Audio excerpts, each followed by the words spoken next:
We're powering through on section 16 with the absolute value, and it tells you to use without your graphing calculator. I might examine just a little bit what happens with the absolute value. So let me do y equals absolute value of x, just in black, because if you have 0 there, it makes sense that the absolute value of 0 is 0. Same thing with 1. Same thing with 2. The absolute value of these numbers are just itself. But think about what happens when you have negative values in for x. Well, the absolute value of negative 1 would be positive 1. Negative 2 is positive 2. So what you get is this V-shaped curve. And I'm just trying to draw that on there. And if you use the graphing calculator, you would see it just goes infinitely in that direction. So let me write that right here. And just think about some of the transformations that we've used. And they tell you to use your calculator, but I'm going to kind of ruin this for you. Because if you look at this problem, remember when we did the parabola and -3 shifted a right 3? It's the same thing happening here. It's going to be a right 3, and then this +2 right here will shift it up 2. So this absolute value, this is actually called the vertex as well. Right 3 up 2. And then again, if you use your graphing calculator, you would see some of these values.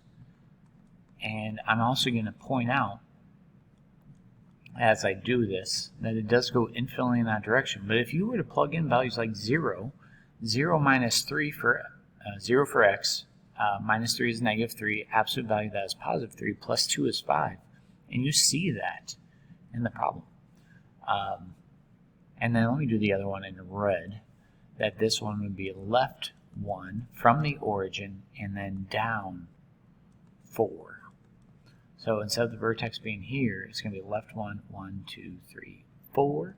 And again, you can play with certain values to see where these answers are, or where I'm getting these dots. But then you can also use a graphing calculator. But yeah, and it goes infinitely in that direction. So let's think about learning from that to be able to answer letter C. Well, the minus inside the not parentheses, they're the absolute value, is going to make the vertex shift right 6, and then the minus on this side makes it go down 8. So it is called the vertex. You're going to see written in this way.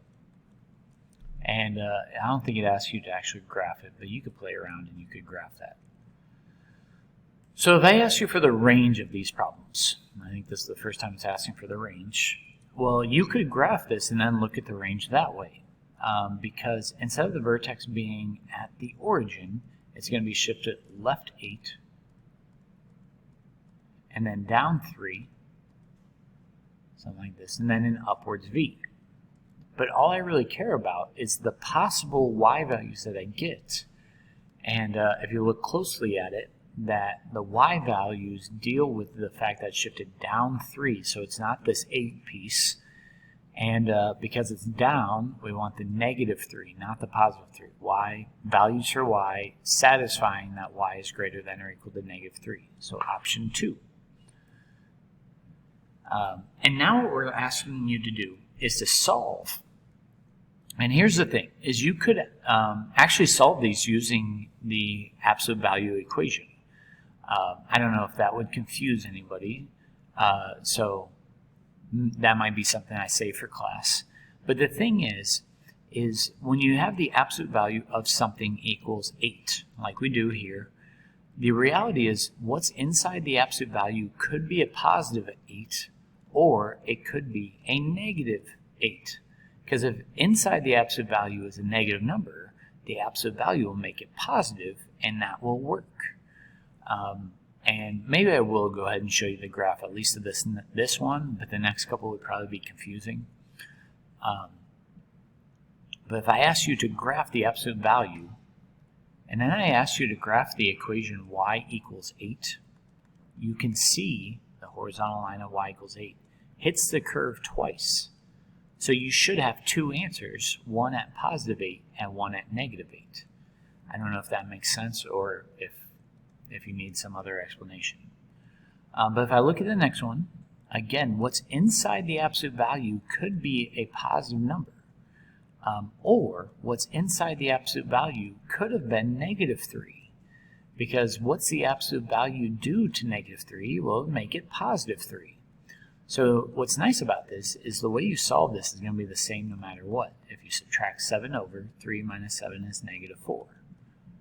But if I solve this other one by subtracting 7 over, you could have gotten x to equal negative 10. And both answers work. And if you don't believe me, plug them in, see if they work. So as I go to the next one, what I like to do is I like to what I call isolate the absolute value. So before doing positive or negative 3 like we did in letter B, what I would suggest to students is to divide that 2 over first. So then the absolute value of x needs to equal 10, and now let x be positive 10, or what's inside the absolute value be negative 10. And the reason why I suggest that is as I move on to the next problem, some students will set the positive 32 and negative 32. That would be wrong. You have to get rid of that 11 first. So then you have 3 absolute value of x minus 4. Whoops, that is an absolute value still. Go away. There we go. 32 minus 11 is 21. And then divide by 3. And now you have the absolute value by itself, where you can write it as two different things. 21 divided by 3 is 7. So what's inside the absolute value could be positive 7, or what's inside the absolute value could be negative 7. And let me scroll down just a little bit. And when you add 4 over, 7 plus 4 is 11, or adding 4 over, you would get x equals negative 3. Whoops. I'm struggling to figure out this program today. There you go. So double check my work, and double check, because this is math class. Every answer should make sense. If you plug it back into the original problem, you should get the right answer. So what I like about this next one is it gets you to explore what makes something have no solution. And the thing is what's inside the absolute value. So the absolute value, oh my goodness. One of these days I'm going to spell something right. Must be positive. Has to equal a positive number. So I kind of want to get to the issue that we have, and that issue is at option 4. No, it's not, because if I subtract 8 over, I'm going to get the negative 3 absolute value of x minus 1. You can see why I was trapped, though, because 2 minus 8 is negative 6. But the moment I divide negative 3 over, I actually get a positive answer. So it is possible for that x minus 1 to equal positive 2. So I was wrong to say, let's look at option 4. And that's okay. Now that I'm looking closer, I believe it's option 2. Because if I subtract 6 over, kind of the same error that option 4 had, 2 minus 6 is negative 4. Well, now I have a 4 in front. That when I divide that 4 over, I'm definitely in the next problem. Is it possible for the absolute value to equal negative 1? No, the absolute value must be a positive number, because no matter what you plug in for x, once you add 3 to it in absolute value, it's got to be at least 0. 0 or bigger. Can 0 or bigger equal negative 1? No. And play around with options 1 and 3. See if you get a similar issue. And so that's what they're trying to get you to do, to solve problems graphically. It is possible to get no solution. It's possible to get one solution. It's possible to get 2 solutions. So I'm going to show you with the graphing calculator with y equals, under the math tool, over to number, the number tab. The very first option is absolute value. So let me start all over. Let's say we're on the home screen.